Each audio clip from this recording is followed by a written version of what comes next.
അടുത്തത് ചിങ്ങക്കൂറാണ്. മകവും പൂരവും ഉത്രത്തിൻ്റെ ഒന്നാം പാദവും ചേർന്നതാണ് ചിങ്ങക്കൂറ്.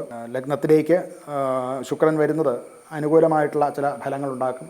അവിടെ കേതു ഉണ്ടെങ്കിൽ പോലും കൂടുതൽ നിങ്ങളുടെ ആകർഷണീയത സമൂഹത്തിൽ വർദ്ധിക്കുന്നതായിട്ട് കാണാം. കേതു ലഗ്നത്തിലുണ്ട് എന്നുള്ളതിൻ്റേതായിട്ടുള്ള ചില പ്രശ്നങ്ങളൊക്കെ ഉണ്ടാകും. എങ്കിലും നമ്മുടെ അവതരണങ്ങളിൽ, അതായത് ഇപ്പോൾ സ്റ്റേജ് പെർഫോമൻസ് നടത്തുന്നവർ, അല്ലെന്നുണ്ടെങ്കിൽ ഈ കലാരംഗത്തിൽ ഉള്ളവർ, പൊതുജീവിതത്തിൽ രാഷ്ട്രീയ മുതലായിട്ടുള്ള കാര്യങ്ങളിലുമൊക്കെ ജോലി ചെയ്യുന്നവരെ സംബന്ധിച്ചിടത്തോളം ഈ ശുക്രൻ്റെ ഈ ലഗ്നത്തിലേക്കുള്ള വരവ് അനുകൂലമാണ്.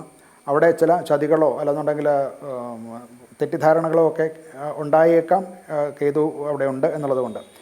അതേപോലെ തന്നെ ധനപരമായിട്ട് ചിലവ് കുറച്ച് കൂടുതൽ ഉണ്ടാവാൻ സാധ്യതയുണ്ട്. അതായത് കലാപരമായിട്ടുള്ള കാര്യങ്ങൾക്കോ ആഡംബര വസ്തുക്കൾക്കോ ഒക്കെ വേണ്ടിയിട്ട്, വസ്ത്രം, ആഭരണം മുതലായിട്ടുള്ള കാര്യങ്ങൾക്കൊക്കെ വേണ്ടിയിട്ട്, സൗന്ദര്യ പരിപാലനം, മറ്റ് വിനോദ കാര്യങ്ങൾ, ഇതിനൊക്കെ വേണ്ടിയിട്ട് ഉള്ള ചിലവുകൾ കൂടുതലായിട്ട് ഉണ്ടാകാൻ സാധ്യതയുണ്ട്.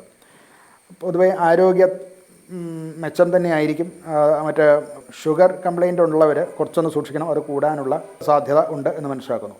കുടുംബങ്ങളുടെ പൊതുവേ ഇത്രയും നാളും അവഗണിക്കപ്പെട്ടിരുന്ന അതാണെങ്കിൽ, അഥവാ ശ്രദ്ധ കുറവ് വീട്ടിലുണ്ട് എന്നുണ്ടെങ്കിൽ, ഇപ്പോൾ നിങ്ങൾ ഒരു കേന്ദ്ര കഥാപാത്രമായിട്ട്, കുടുംബത്തിലെ ഒരു പ്രധാനിയായിട്ട് വിചാരിക്കാൻ തുടങ്ങും ശുക്രൻ്റെ ആഗമനത്തോട് ഈ ലഗ്നത്തിലേക്കുള്ള വരവോടുകൂടി. അതുപോലെ തന്നെ നിങ്ങളുടെ അഭിപ്രായങ്ങൾ വേണ്ടത്ര കേൾക്കുകയും അതിന് കൂടുതൽ ബലമുണ്ടാവുകയും സ്വീകാര്യത ഉണ്ടാവുകയും ഒക്കെ ചെയ്യുന്നതായിട്ട് കാണാം. ലഗ്നത്തിൽ കേതുവും ശുക്രനുമാണ്. ഗണപതി പൂജ ചെയ്യുന്നതും ഗണേശ മന്ത്രം ജപിക്കുന്നതും ഗണപതി ക്ഷേത്ര ദർശനം നടത്തുന്നതും ഗണപതി ഹോമം നടത്തുന്നതും ഒക്കെ വളരെ അനുകൂലമായിട്ടുള്ള ഫലം ഇവർക്ക് ചെയ്യുന്നതാണ്.